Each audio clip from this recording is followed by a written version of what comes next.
Selamat sore Bapak Ibu Saudara-saudari yang terkasih dimanapun kita berada. Kita percaya bahwa kalau kita berkumpul pada saat ini ada sesuatu kerinduan yang kita mau Tuhan campur tangan di dalam setiap kehidupan saudara dan saya. Amin. Oleh karena itu mari kita sehati, kita rindu akan lawatan Tuhan, kita rindu akan hadirat Tuhan. Mari kita masuk dalam doa. Bapa dalam surga, kami mengucap syukur di mana Tuhan Engkau mau menyatakan kasih anugerah-Mu, bahwa kasih-Mu itu sungguh nyata dalam setiap pribadi. Kasih-Mu itu sungguh-sungguh menyelimuti kehidupan setiap umat-Mu Tuhan, sehingga benar-benar pada waktu ini kami boleh merasakan Tuhan bahwa kehadiran-Mu yang memberikan kasih-Mu, Engkau korbankan diri-Mu bagi setiap kami, supaya umat-Mu tidak binasa, melainkan mendapatkan hidup yang kekal. Bapa dalam surga, kami bersyukur bahwa urapan Roh Kudus akan turun atas setiap kami, sehingga kami boleh dibukakan apa yang Engkau akan firmankan di tengah kami.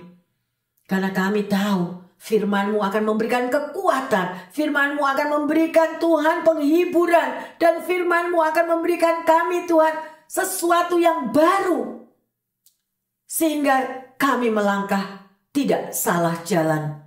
Terima kasih Bapa, terima kasih Roh Kudus. Di dalam nama Tuhan Yesus kami sambut firman Tuhan. Yang percaya dan siap menerima firman Tuhan mengatakan amin, amin, amin. Haleluya.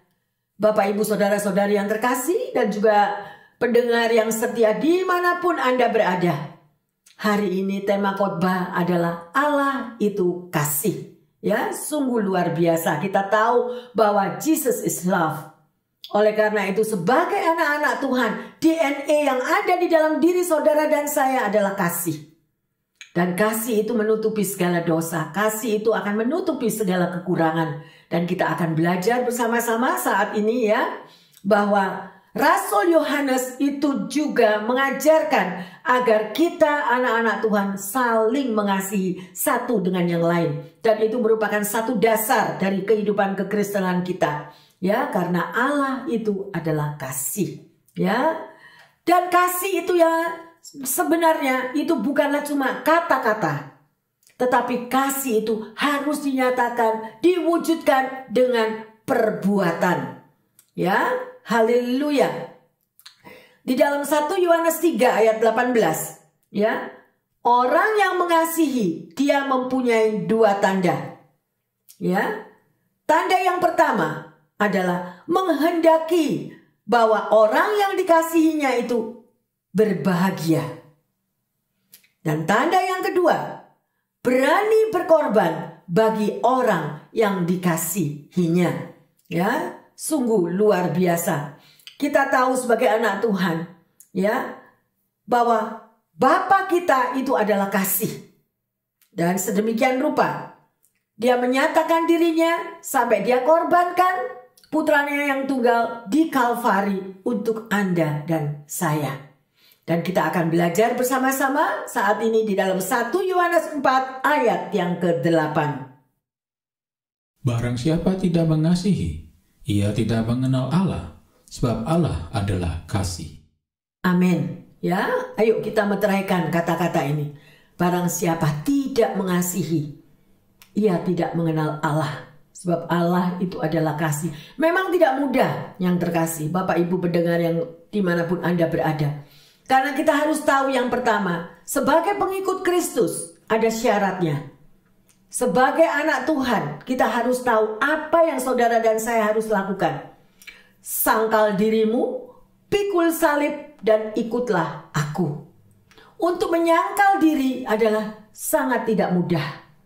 Oleh karena itu saya selalu menghimbau sebagai anak Tuhan, milikilah hubungan pribadi setiap hari dengan Tuhan. Kalau Anda dan saya memiliki hubungan intim, hubungan setiap hari, relationship, kita berbicara, kita berkata-kata, bercakap-cakap dengan Bapa kita. Curahkanlah isi hatimu sekalipun kita sedih, susah, atau kita mengharapkan jawaban doa. Ayo kita mau berseru kepada Tuhan. percaya kepadanya, dan berterima kasih kepadanya bahwa badai pergumulan hidup yang saudara dan saya hadapi pasti Tuhan akan membuat indah pada waktunya. Nah, oleh karena itu dikatakan menyangkal diri. Menyangkal diri itu apa? Berarti ada hal-hal yang harus kita mampu untuk kita sangkali. Mungkin kita mengalami kekecewaan. Mungkin saudara disakiti oleh orang.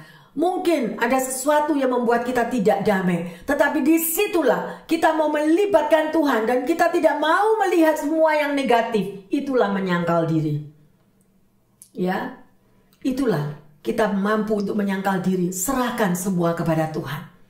Ya, karena Tuhan itu adalah yang membela hidup Anda dan saya. Percaya, gak mungkin kita ditinggalkan. Gak mungkin kita dibiarkan. Orang yang menabur pasti akan menuai. Kalau Anda setia membaca firman Tuhan, di dalam Mazmur 126 dikatakan, orang yang menabur dengan air mata, dia akan menuai dengan sorak-sorai. Berarti ada waktu yang indah yang Tuhan akan berikan dalam hidup saudara dan saya. Ya, Tuhan akan membuat indah itu pada waktunya, in His time, not our time. Dan ini mampu enggak kita bertahan? Jangan jatuh, jangan menjadi lemah. Kalau kita mungkin merasakan, pastor saya kadang gak kuat lagi. Pastor, aduh banyak tantangan pergumulan. Ayo kita doa bersama-sama.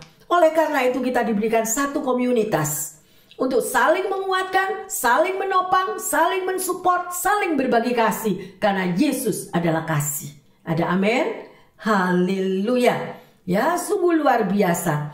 Ini ada suatu cerita, ya, yang orang ini kita sebut aja dia seorang pelancong, ya, seorang pelancong. Ada seorang petani menempatkan sebuah petunjuk arah angin di atas gudangnya dengan tulisan Allah itu kasih.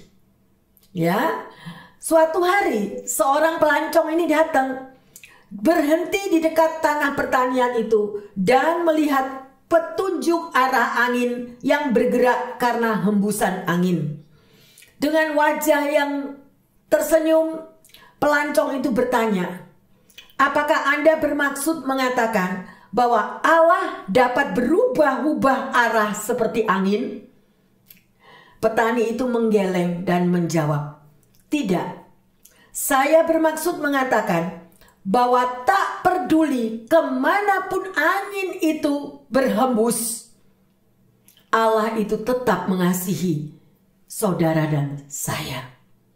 Ya, yang terkasih, pernyataan Allah itu kasih secara tidak langsung itu mengungkapkan arti lebih dari sekedar bahwa Allah itu menunjukkan kasihnya tanpa dibatasi oleh lingkungan, tanpa dibatasi oleh beban pergumulan atau tantangan hidup saudara dan saya, bahwa Allah itu tetap mengasihi di dalam keadaan saudara saya apapun juga, dia tetap mengasihi. Sekalipun kita jatuh dalam dosa, apakah Tuhan tetap mengasihi? Yes, asal kita bertobat. Kalau kita mau bertobat dan kita berbalik dari gelap menghadap terang, Allah yang penuh kasih itu, dia akan tunjukkan tangannya yang berlubang paku tetap untuk mau menggendong saudara dan saya. Apabila kita mampu berbalik dari semua kesalahan dan dosa-dosa kita. Ya, oleh karena itu saudara harus tahu, cintailah firman Tuhan. Firman Tuhan itu mengatakan, Tuhan Yesus membenci dosa, tetapi Dia mengasihi orang yang berdosa. Dia tidak pernah menutup pintu kalau kita mau kembali ke dalam pelukannya. Haleluya. Amin. Luar biasa. Ya, jadi Rasul Yohanes dia sangat memahami, ya, kalau dia memandang salib Kristus, dia teringat bahwa aku sudah ditebus dari segala salah dosaku, bahkan dikorbankan dirinya sendiri supaya saudara dan saya diselamatkan. Haleluya, sungguh luar biasa. Ya, kalau seseorang sudah pernah mengalami akan kasih Bapa, akan kasih Allah terjadi di dalam hidupmu dan hidupku, kita senantiasa menjadi hidup yang penuh dengan kesaksian.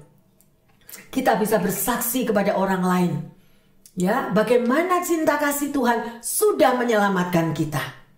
Ingat, saudara diselamatkan untuk menyelamatkan orang lain. Kita disembuhkan untuk kita menyembuhkan orang lain. Jangan hidup terisolir hanya untuk diri kita sendiri. Kita masih ingat apa amanat agung dari Tuhan Yesus. Jadikanlah semua bangsa murid-muridku. Oleh karena itu, yang terkasih, jadilah saksi Allah. Kalau Tuhan Yesus sudah menebus Anda dan saya, kita sudah melewati di dalam lembah-lembah kekelaman, kita sudah pernah melewati di dalam lembah-lembah kehancuran. Jangan hidup eksklusif untuk dirimu sendiri, untuk diri kita sendiri. Masih banyak saudara-saudaramu yang hidup di dalam kegelapan. Dan itulah yang harus saudara dan saya lakukan. Amin. Haleluya. Mari kita baca di dalam Efesus 3 ayat 18 dan 19. Aku berdoa supaya kamu bersama-sama dengan segala orang kudus dapat memahami betapa lebarnya dan panjangnya dan tingginya dan dalamnya kasih Kristus, dan dapat mengenal kasih itu sekalipun ia melampaui segala pengetahuan. Aku berdoa supaya kamu dipenuhi di dalam seluruh kepenuhan Allah. Amin, amin. Ya, haleluya. Bapak, Ibu, saudara-saudari yang terkasih, saat kita memikirkan akan kasih Kristus, di mana saudara dan saya sudah dilawat, sudah dijawab, pernah mengalami mujizat di dalam pergumulan hidup Anda dan saya.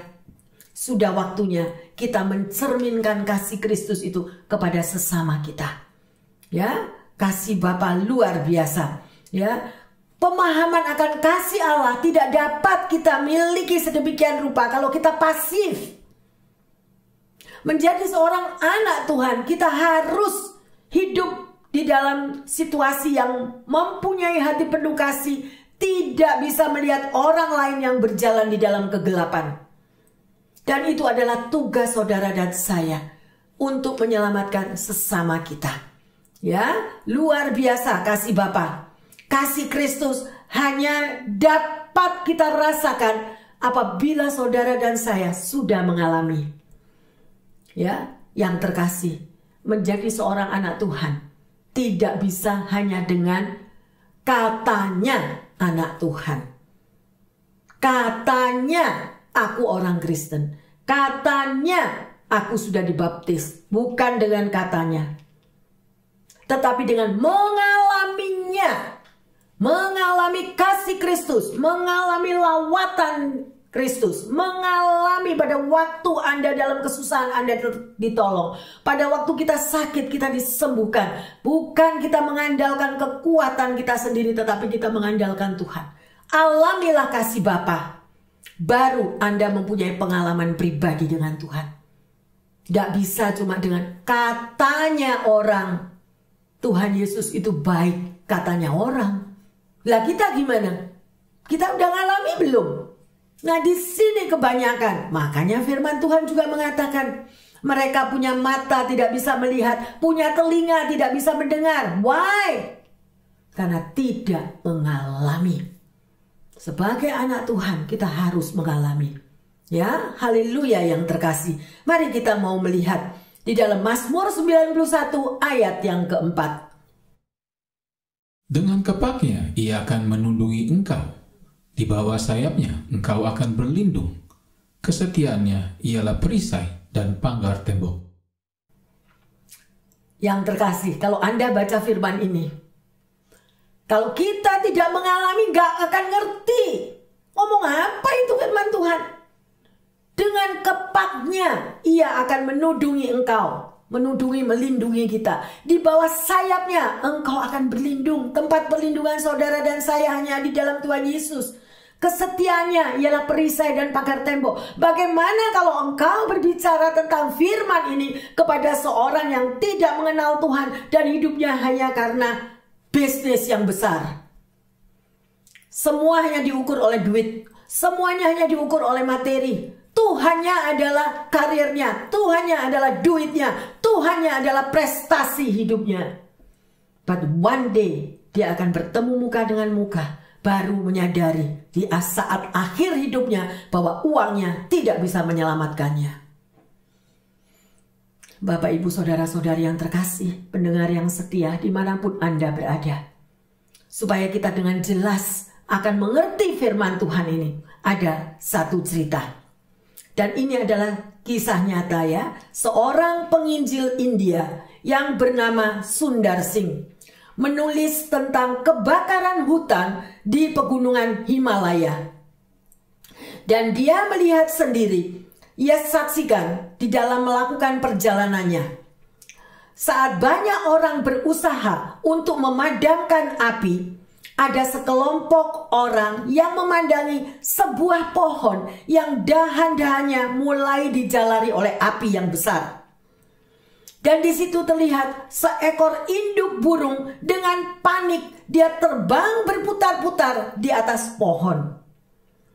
Induk burung itu mencicit kebingungan, seakan-akan mencari pertolongan bagi anak-anaknya yang masih berada di dalam sarang itu.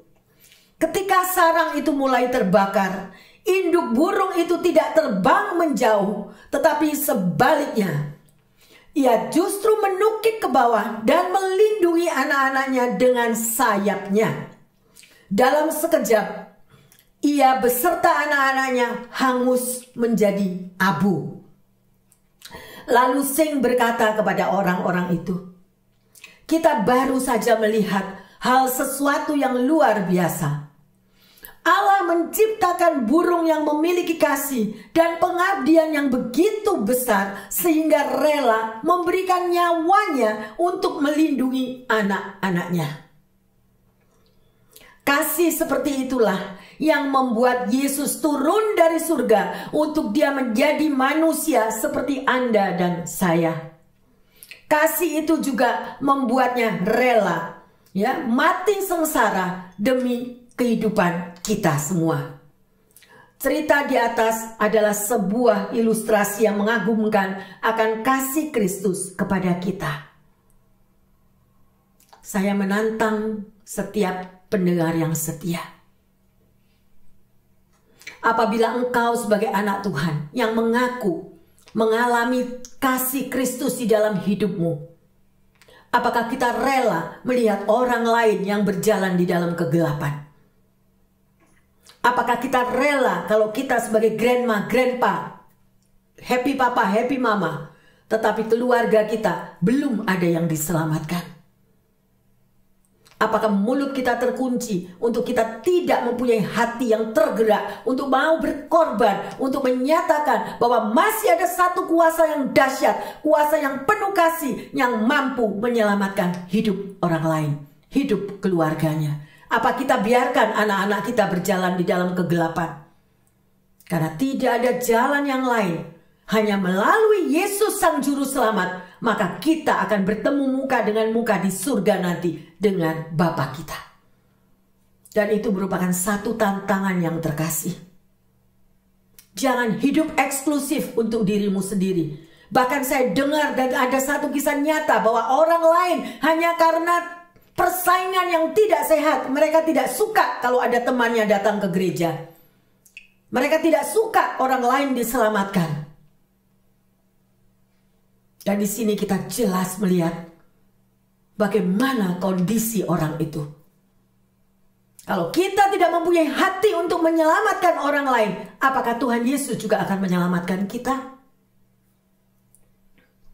Biarlah dengan kasih Allah, pendengar yang setia dimanapun Anda berada, tergugah hati kita untuk mempunyai hati kasih kepada sesama kita.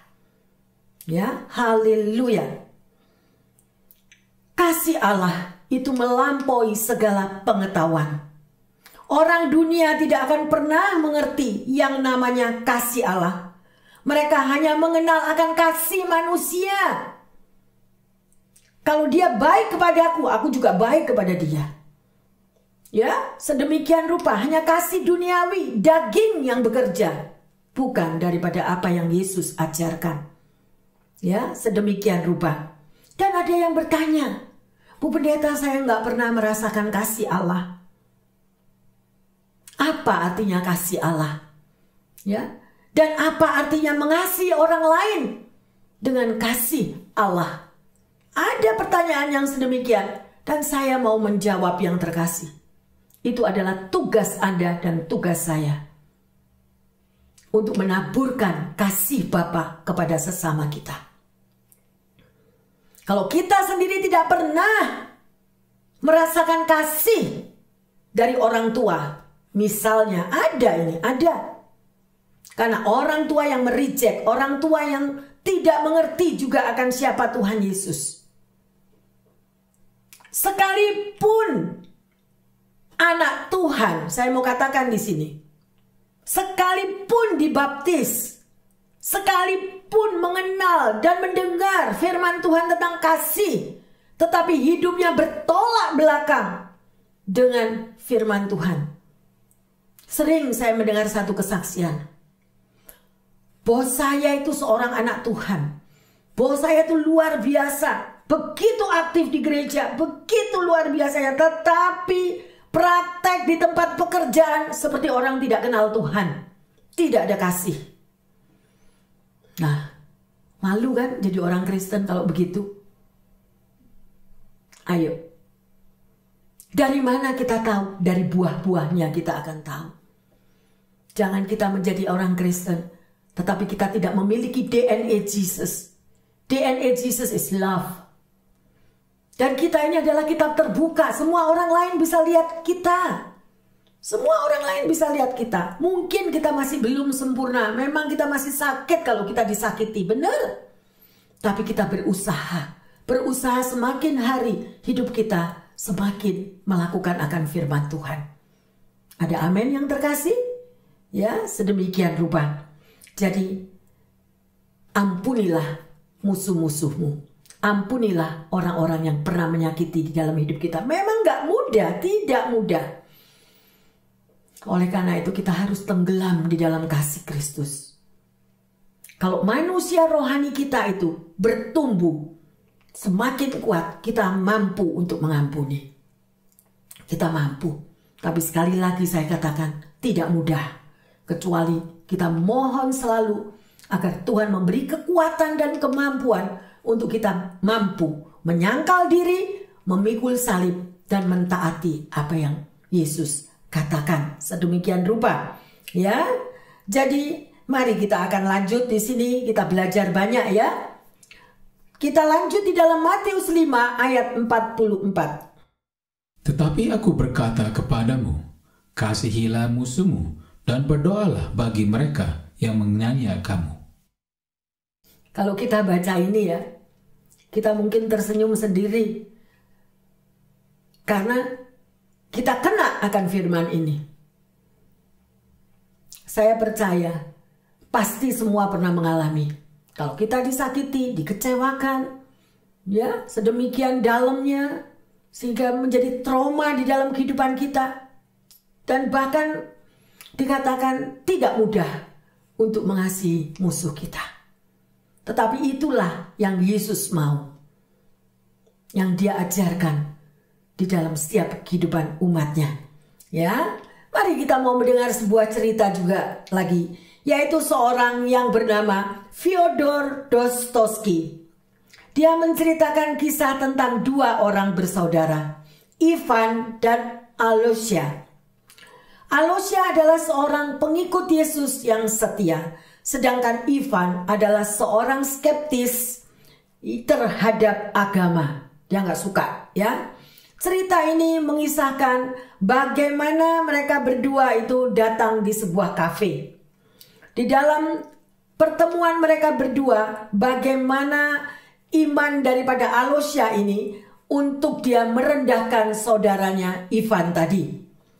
Dan dia mendeklamasikan sebuah puisi yang panjang, ya, dan di situ ditulis bahwa puisi itu mencerca akan nama Yesus. Dan di dalam puisi itu si penyelidik menceritakan bahwa Yesus itu adalah manusia yang membawa banyak kepedihan di dalam kehidupan, ya, karena dia memberikan nyawanya bagi umat yang mengasihi dia, ya. Ketika penyelidik agung itu menyelesaikan argumennya, Ivan itu menggambarkan bahwa Yesus tidak mampu menjawab. Sepertinya kalau engkau memang anak Allah, turunlah dari atas kayu salib. Tetapi Yesus tidak melakukan hal itu, ya, sedemikian rupa. Tetapi Yesus dinyatakan di situ adalah dia mencium musuhnya. Dan apa yang dilakukan oleh Ivan ini kepada saudaranya? Ivan tidak membalas cercaan tersebut, tetapi dia datang kepada saudaranya dan dia peluk dan dia cium saudaranya. Seperti apa yang Yesus lakukan, ya. Jadi dia menirukan apa yang Yesus lakukan. Sedemikian rupa sehingga Alosia tadi terkejut. Saudaranya terkejut, ya, melihat apa yang dilakukan saudaranya kepada dia. Dan disitulah yang terkasih, sikap yang dinyatakan tersebut membuat hati saudaranya berubah. Padahal tujuannya dia datang ke situ itu untuk merendahkan Alosia tadi, merendahkan saudaranya. Tetapi Ivan menjawab dengan kasih Bapa. Dia peluk dan dia cium saudaranya. Dan justru di momen yang sedemikian rupa menaklukkan hati daripada saudaranya sedemikian rupa. Sekali lagi saya katakan, kasih mengalahkan banyak kesalahan. Kasih mengalahkan banyak dosa. Ya, itulah yang Yesus ajarkan. Ya, Yesus meminta kepada saudara dan saya untuk mengampuni orang-orang yang menyakitkan hati kita. Itu ada tertulis di dalam Matius 5 ayat 44. Saudara baca sendiri ya. Sedemikian rupa, ya. Jadi kasih Allah itu harus ada buktinya. Ya, seperti tadi yang dikatakan, ya, dan dilakukan oleh Ivan ini tadi. Ada seorang pendeta bersaksi tentang pengalamannya. Ya, dia menceritakan bagaimana pendeta ini juga mengalami kepahitan, mengalami kecewa yang luar biasa. Dan kemudian dia sempat sharing dengan saya. Dia menceritakan bagaimana apa yang dialaminya. Pada waktu pendeta ini mengalami kekecewaan yang luar biasa dan sakit hati sampai dia berjanji kepada dirinya, mulai sekarang, ya, aku tidak akan pernah percaya lagi kepada anak Tuhan. Loh, sampai ada stempel demikian ya. Mulai sekarang aku tidak akan pernah bisa percaya lagi.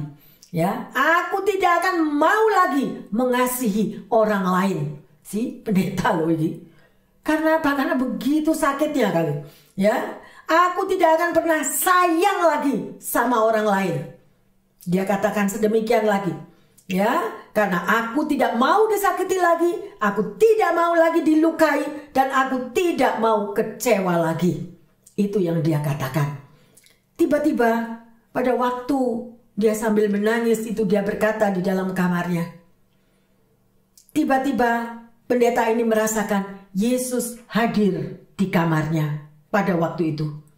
Kemudian Yesus menunjukkan lubang paku di tangannya, bekas luka kakinya yang dihancurkan, sayatan-sayatan cambuk di sekujur tubuhnya, bahkan lubang-lubang bekas mahkota duri terlihat demikian jelas. Dan kemudian pendeta ini merasakan lawatan Yesus yang luar biasa, dan dia mendengar suara daripada Yesus yang berkata, saat engkau jatuh di dalam dosa, tanganku terpaku lubang bagimu. Saat engkau gagal lagi di dalam hidupmu, maka aku merasakan kakiku terpaku kembali oleh paku yang begitu dalam. Kakiku dihancurkan sedemikian rupa. Saat engkau mau mengundurkan dirimu dan meninggalkan panggilanku dan meninggalkan rancanganku dalam hidupmu, maka sekujur tubuhku dicambuki bagimu. Inilah bukti kasihku kepadamu. Kasihilah saudara-saudaramu seperti aku telah mengasihimu. Ya, waktu itu pendeta ini benar-benar merasakan kasih Allah yang luar biasa, yang begitu hangat, begitu indah, yang tidak pernah dia alami sebelumnya. Dia tidak kuat lagi untuk menahan air mata yang terus mengalir dengan deras turun, ya, sedemikian rupa. Dan tiba-tiba dia sadar kalau hari ini dia bisa seperti apa adanya. Dia tetap sebagai anak Tuhan. Dia tetap sebagai seorang pendeta.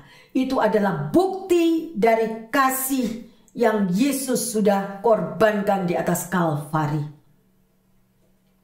Ya. Tuhan Yesus memberikan segala-galanya untuk Anda dan saya. Tidak peduli status Anda siapa. Tidak peduli pendeta atau bukan pendeta, atau hanya anak Tuhan atau sebatas jemaat. Sedemikian rupa. Tetapi Yesus ada dan hidup di dalam hidup setiap kita. Akhirnya setelah lawatan Tuhan itu begitu menjamah daripada diri pendeta ini, dia berkata, Tuhan, seperti engkau telah menyatakan bukti kasih-Mu kepadaku, aku juga mau memberikan bukti kasih-Ku kepada saudara-saudaraku. Pendeta ini berkata, memang aku terluka, memang hatiku kecewa, aku merasa ditinggalkan. Sakit sekali yang ada di dalam sini. Tetapi aku tetap mau mengasihi mereka. Karena mereka tetap saudaraku. Mereka tetap sahabatku. Mereka tetap keluargaku. Justru kekecewaan, luka-luka di dalam batinku dan sakit hatiku ini menjadi bukti kasihku kepada mereka. Sekalipun aku kecewa, terluka, dan sakit, tapi aku tetap sama. Mau seperti apa yang engkau nyatakan bukti kasih-Mu kepadaku. Dan aku mau menjadi saksi-Mu. Aku mau menjadi bukti kasih kepada semua mereka yang sudah menyakiti hidupku. Ya, bagaimana Bapak, Ibu, Saudara-saudari yang terkasih, dimanapun Anda berada dan mendengarkan tentang kesaksian ini. Sekali lagi saya katakan, alamilah. Kita harus mengalami. Kadang kita merasakan, Jesus, you are not fair. Tuhan gak fair, ini gak fair. Aku udah disakiti, aku udah dikhianati.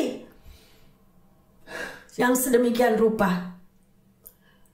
Tetapi Yesus sudah memberikan bukti kasih-Nya untuk saudara dan saya. Ayo kita mau merasakan, mengalami.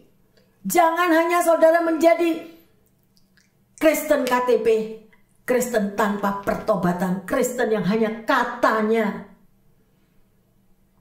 Menjadi seorang anak Tuhan harus mengalami. Ya, Bapak, Ibu, Saudara yang terkasih, sedemikian rupa. Saat ini saya menantang setiap pendengar yang setia dan jemaat yang disayang Tuhan. Apakah kita mau menunjukkan bukti kasih Kristus yang sudah Dia berikan di dalam dirimu dan diriku kepada sesama kita? Haleluya. Ya, segala sakit hati apapun yang pernah kita alami, kepahitan, rejection, penolakan. Kalau Bapa kita mengalami hal yang sedemikian, kita anak-anaknya juga mengalami. Murid tidak lebih daripada gurunya. Gurunya mengalami, muridnya juga mengalami. Oleh karena itu jangan kaget kalau sebagai anak Tuhan Anda juga mengalami apa yang dialami oleh Yesus. Haleluya. Mari yang terkasih, ya. Tidak mudah untuk benar-benar mempraktekkan orang yang sudah menyakiti kita, mengkhianati kita, dan kita mau mengatakan engkau adalah sahabatku. Ya, yang sedemikian rupa. Ayo kita mau praktek di sini ya. Patahkan segala pikiran-pikiran yang negatif yang sudah pernah ditanamkan oleh iblis di dalam pikiran kita dan iblis di dalam hati kita. Terkadang tanpa kita sadari bahwa berkat kita itu tertahan hanya karena sakit hati. Berkat kita tertahan karena kita memiliki kepahitan, sehingga kita tidak bisa melangkah ke depan, di mana Yesus sudah menyajikan masa depanmu gilang gemilang. Masa depanmu luar biasa indahnya. Karena Yesus tidak pernah merancangkan kecelakaan bagi saudara dan saya. Yeremia 29:11-13. Ya, ayo mulai sekarang berubah, praktek, hayati firman Tuhan, alami persekutuan pribadi dengan Tuhan. Bila perlu saudara, di dalam doamu katakan kepada Tuhan, please Lord Jesus, come. Buka hatimu dan kita bilang, datanglah Tuhan di dalam hidupku. Aku mau merasakan kasih-Mu, aku mau merasakan lawatan-Mu. Ngomong kepada Tuhan. Dia bisa diajak bicara. Semua orang bisa mendengar suara Tuhan. Bisa, asal kita mau setia. Memberikan waktu. Berkomunikasi dengan dia. Ya, ayo mulai sekarang. Bangun, bangkit, rasakan kasih Kristus. Dia sangat mengasihi Anda dan saya. Ya, bukti kasihnya luar biasa. Hari ini kita sudah belajar yang terkasih. Bapak pendengar dimanapun, Bapak Ibu sekalian yang sudah mendengarkan, ya, bahwa Allah itu adalah kasih. Pertanyaannya, jika kita sudah mengetahui bahwa Allah itu sendiri adalah kasih, apa yang akan saudara dan saya lakukan? Yang kedua, maukah kita berkorban, mengasihi sesama kita dan orang-orang yang mengecewakan kita? Yang ketiga, apakah bukti kasih kita kepada Tuhan dan bukti kasih saudara kepada sesamamu? Ya, dan sebagai ayat emas, ayo kita baca bersama-sama di dalam Yohanes 15 ayat yang ke-13. Tidak ada kasih yang lebih besar daripada kasih seorang yang memberikan nyawanya untuk sahabat-sahabatnya. Ya, yang terkasih, ayo meteraikan. Kasih, sekali lagi saya mau katakan, bukanlah kata-kata, tetapi kasih adalah perbuatan.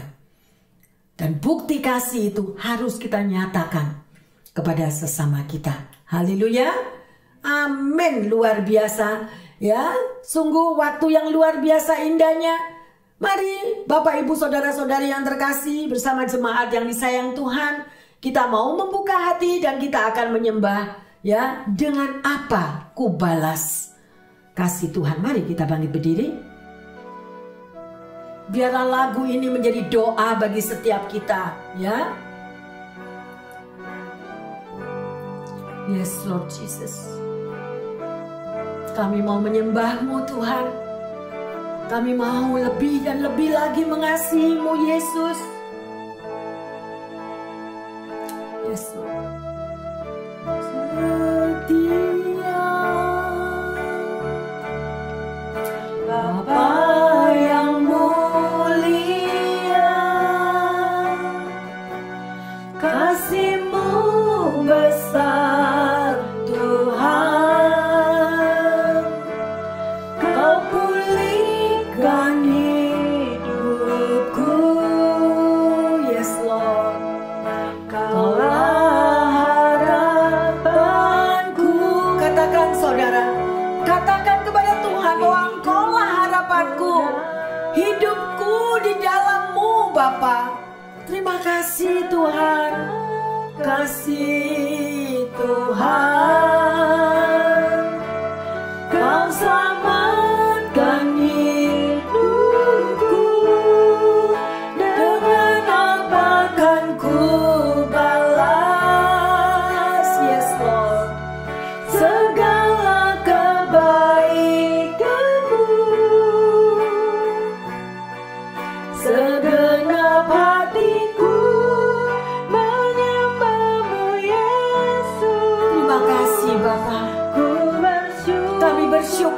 bersyukur karena kasih-Mu sungguh nyata.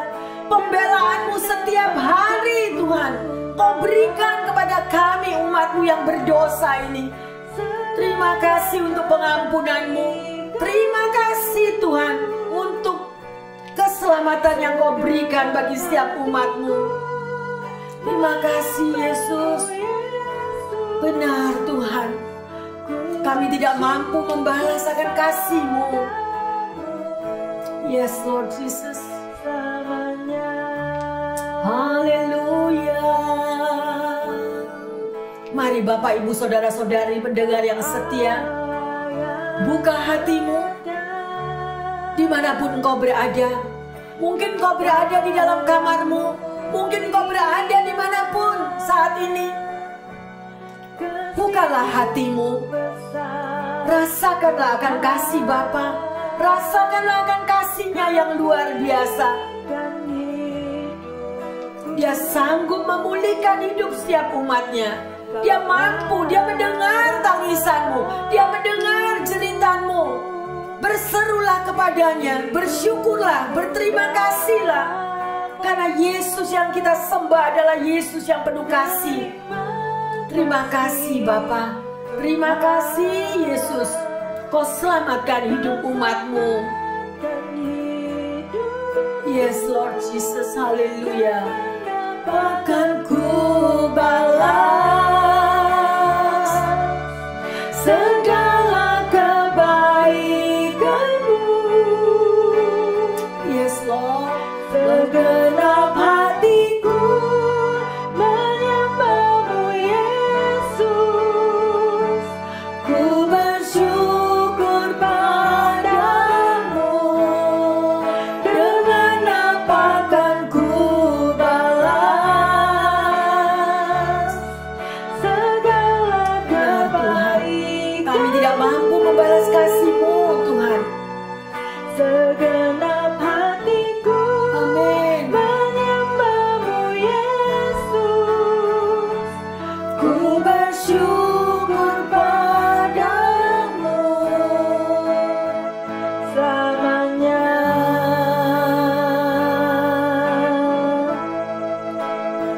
Selamanya. Kami tidak mampu membalas kasih-Mu Bapa. Tidak mampu Bapa. Karena Engkau sangat mengasihi kami. Terima kasih, terima kasih, terima kasih Bapa dalam surga. Hari ini Engkau sudah membukakan mata hati kami Bapa. Betapa kasih-Mu itu luar biasa Tuhan. Engkau selalu berkorban untuk menyelamatkan setiap umat-Mu. Bahkan Engkau mengampuni salah dosa kami. Terima kasih Bapa dalam surga. Kami percaya karena Engkau adalah kasih itu sendiri. Maka Tuhan, kami boleh berlari senantiasa kepadamu. Mohon ampun selalu Tuhan atas segala kesalahan yang kami perbuat ya Bapa. Baik yang kami sadari maupun yang tidak kami sadari. Dan dalam saat ini Bapa, sekali lagi ampuni salah dosa kami. Ampuni keterbatasan kami. Ampuni kelemahan kami. Kalau kami belum mampu Tuhan mengasihi daripada sesama kami. Terlebih bagi orang yang sudah menyakitkan di dalam kehidupan kami. Terima kasih Bapa. Tapi kami percaya bahwa anugerah kasih-Mu yang luar biasa itu Engkau tetap mau alirkan.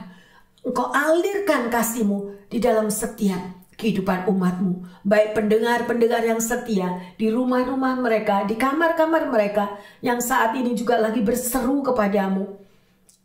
Mohon akan pengampunan-Mu. Mohon akan merasakan akan kasih-Mu. Kami percaya tidak ada seorang pun yang Engkau lewati. Engkau akan alirkan kasih-Mu yang luar biasa itu Tuhan. Terima kasih Bapa.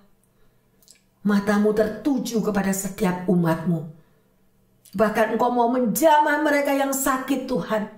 Bahkan mereka yang putus asa. Bahkan mereka yang kekurangan. Bahkan mereka yang mengalami Tuhan. Di dalam tekanan kehidupan finansial mereka. Bapa, kasih-Mu luar biasa. Engkau mendengar jerit tangis mereka. Engkau mendengar Tuhan apa pergumulan anak-anak-Mu ini. Dan di dalam nama Yesus, Engkau sanggup menyembuhkan, Engkau sanggup melepaskan, bahkan Engkau sanggup membebaskan umat-Mu Tuhan. Terima kasih Bapa. Terima kasih. Karena Engkau sudah korbankan diri-Mu untuk keselamatan umat-Mu semuanya. Terima kasih Bapa. Kami boleh merasakan kasih Tuhan, kasih Allah yang luar biasa boleh mengalir di dalam setiap pribadi lepas pribadi, dan di dalam setiap rumah-rumah mereka. Ada kasih Allah yang luar biasa. Terima kasih Bapa. Di dalam nama Tuhan Yesus, hamba berdoa dan mengucap syukur. Yang percaya dan sudah menerima pengurapan kasih Allah menyatakan, amin, amin, amin. Haleluya. Bapak, Ibu, Saudara-saudari yang terkasih, saya percaya bahwa Allah tidak hanya kasih, tetapi Dia mau mengasihi dan mengangkat hidup kita, umatnya semuanya. Karena Allah itu sendiri adalah kasih. Di dalam nama Tuhan Yesus, kita mau bersyukur selalu di dalam kehidupan ini bersama dengan Tuhan Yesus. Ada amin. Tuhan Yesus memberkati semuanya. Amin.